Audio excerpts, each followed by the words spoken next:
अस्सलामुअलैकुम फ्रेंड्स, मैं हूं असनैन हारून और मैं आज फिर से आप सबको वेलकम करता हूं। 7 फरवरी 2016 की सुबह बांग्लादेश सेंट्रल बैंक का डायरेक्टर जल्दी किसी परेशानी में बैंक के अकाउंट ऑफिस में पहुंचता है, जहां सबके चेहरों पर अजीब सी परेशानी है। सब लोग भला किस चीज़ से परेशान है? फ्रेंड्स, बैंक के अकाउंट ऑफिस का प्रिंटर खराब था और काम नहीं कर रहा था। इस प्रिंटर में ऐसा क्या था और इससे बांग्लादेश के साथ क्या होने वाला था, वो मैं आगे चलकर आप सबको बताता हूँ। खैर, ये प्रिंटर बैंक में होने वाली तमाम ट्रांजैक्शंस का प्रिंट 24 घंटे निकालता रहता है। बैंक का अमला इसे ठीक करने की कोशिश करता है और आखिरकार आधा दिन गुजरने के बाद प्रिंटर ठीक हो जाता है और ऑनलाइन हुई तमाम ट्रांजैक्शंस का रिकॉर्ड निकलना शुरू करता है। लेकिन फ्रेंड्स, इस प्रिंटर से निकलने वाली 35 ट्रांजैक्शंस की रिपोर्ट देखकर सबके औसान खता हो जाते हैं। बैंक का डायरेक्टर इन सस्पिशियस ट्रांजैक्शंस को देखना शुरू करता है और उसे पता चलता है कि बांग्लादेश के सेंट्रल बैंक के अपने अकाउंट से 35 जगह पैसे भेजने की रिक्वेस्ट की गई है। ये खबर शायद इतनी बड़ी ना होती, लेकिन फ्रेंड्स, इन ट्रांजैक्शंस की कुल रकम $1 बिलियन के करीब बनती थी। आखिर इतनी रकम बांग्लादेश क्यों कहीं भेजेगा? आखिर कौन था जिसने बांग्लादेश के सेंट्रल बैंक से ये रिक्वेस्ट भेजी थी? इतनी रकम कहाँ जा रही थी? इसके जिम्मेदार कौन थे? सब बहुत ज़्यादा पैनिक थे और जल्दी में उन्होंने ये ट्रांजैक्शंस रोकने की कोशिश की, लेकिन शायद प्रिंटर की खराबी से इन्हें ये रिपोर्ट देर से मिली और लगने ये लगा कि शायद बांग्लादेश ने $1 बिलियन, जो कि पाकिस्तानी 1.5 खरब से ज़्यादा रकम बनती है, कहीं खो दी है। लेकिन कैसे? मार्च 2019 फिलिपाइन में RCBC बैंक की जुपिटर स्ट्रीट बैंक ब्रांच में 2 शख्स दाखिल होते हैं और 4 बैंक अकाउंट ओपन करवाते हैं और हर अकाउंट में तकरीबन $500 के करीब रकम रखवाकर चले जाते हैं और फिर दोबारा ना वो शख्स नजर आते हैं और ना ही उन अकाउंट्स में किसी तरह की कोई एक्टिविटी होती है। अब वापस आते हैं बांग्लादेश में। फ्रेंड्स, बांग्लादेश दुनिया की सबसे तेज तरक्की करने वाली इकोनॉमीज में से एक बन रहा था, लेकिन इन सब के बावजूद बांग्लादेश अपने टैक्स पेयर से जमा हुई इतनी ज़्यादा रकम को खोने के बिल्कुल भी काबिल नहीं था। बांग्लादेश इतनी रकम खोना बिल्कुल भी अफोर्ड नहीं कर सकता था। जनवरी 2016 यानी इस इंसिडेंट से 1 महीना पहले बैंक का एक एम्प्लॉई अपनी रोज़मर्रा की रूटीन के मुताबिक ईमेल्स चेक कर रहा होता है और कोई ख़ास चीज़ उसे नज़र भी नहीं आती और वो घर वापस आ जाता है। लेकिन वो इस बात से अनजान होता है कि उसने शायद जल्दबाजी में एक ऐसे इन्फेक्टेड ईमेल पर क्लिक कर दिया है जिसने फ़ौरन ही कंप्यूटर में घुसकर अपना प्रोग्राम इंस्टॉल करना शुरू कर दिया और वो इस बात से बेखबर है कि जल्द ही ऐसा होने वाला है जिससे बांग्लादेश का पूरा बैंकिंग सिस्टम हिल जाएगा। इस इन्फेक्टेड ईमेल ने सेंट्रल बैंक के कंप्यूटर्स तक रसाई हासिल कर ली थी और इसकी वजह से हैकर्स ने सेंट्रल बैंक के हर प्रोसीजर पर नज़र रखना शुरू कर दी थी और बैंक में मौजूद हर शख्स इस बात से लाइल्म था। बैंक के कंप्यूटर्स हैक करने के बाद हैकर्स को स्विफ्ट तक रसाई आसानी से मिल गई।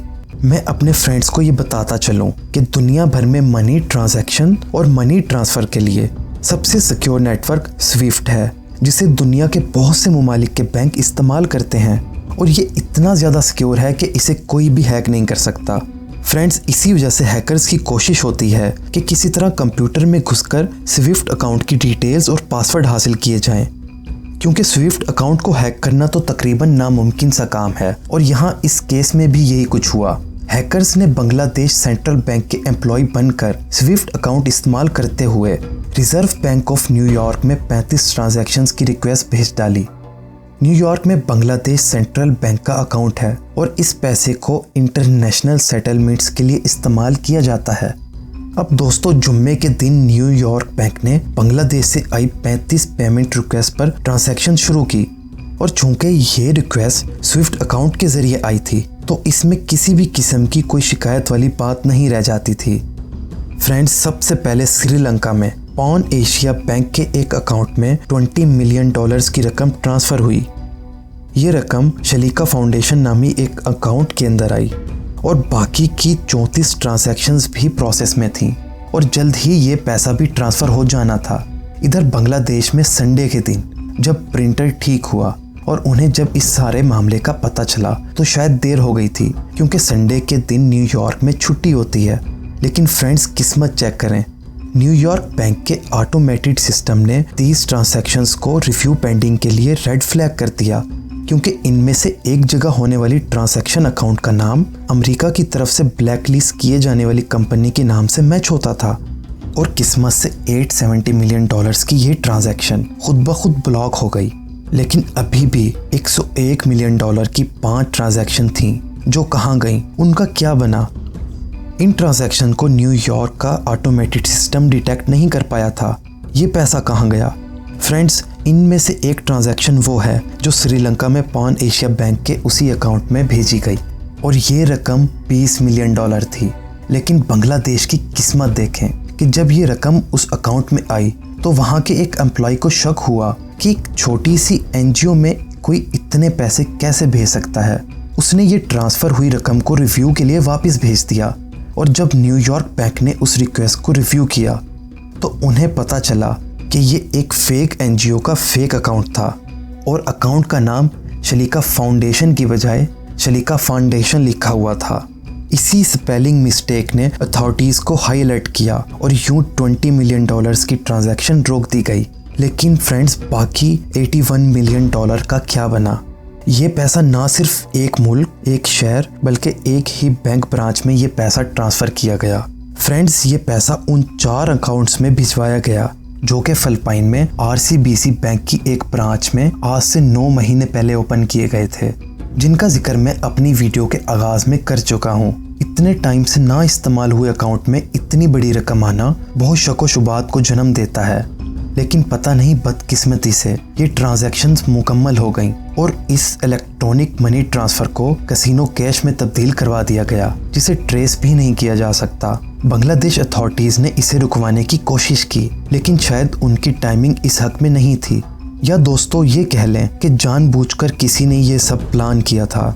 दोस्तों, जुमेरात के दिन जब बांग्लादेश वाले अपने वीकेंड के लिए बैंक बंद करके गए तो उस वक्त रात में हैकर्स ने बांग्लादेश से ट्रांजैक्शन की रिक्वेस्ट सेंड की। जब सुबह फ्राइडे को न्यूयॉर्क अथॉरिटीज़ ने इस मनी ट्रांसफ़र की क्लियरेंस मांगी तो बांग्लादेश में फ्राइडे की छुट्टी होने की वजह से इस क्लियरेंस को पढ़ने वाला कोई भी ना था।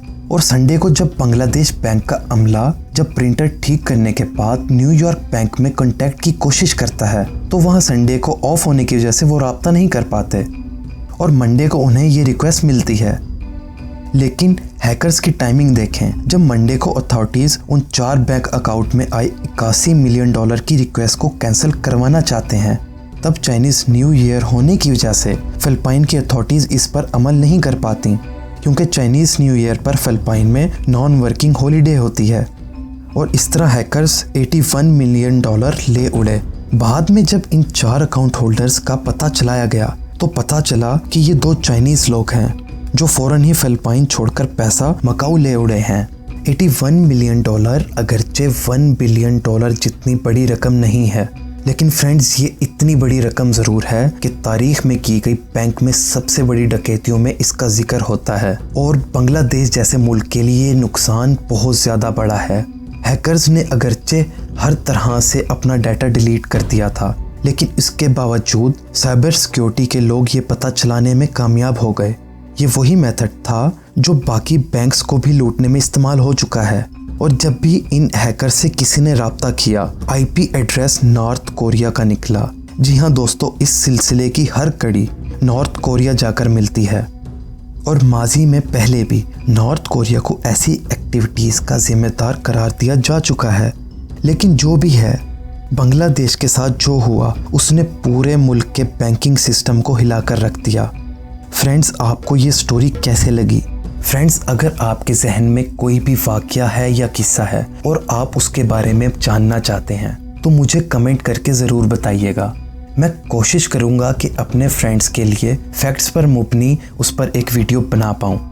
तब तक आप सब अपना और अपने घर वालों का ख्याल रखिएगा। मुझे इजाज़त दीजिएगा। अल्लाह हाफिज़।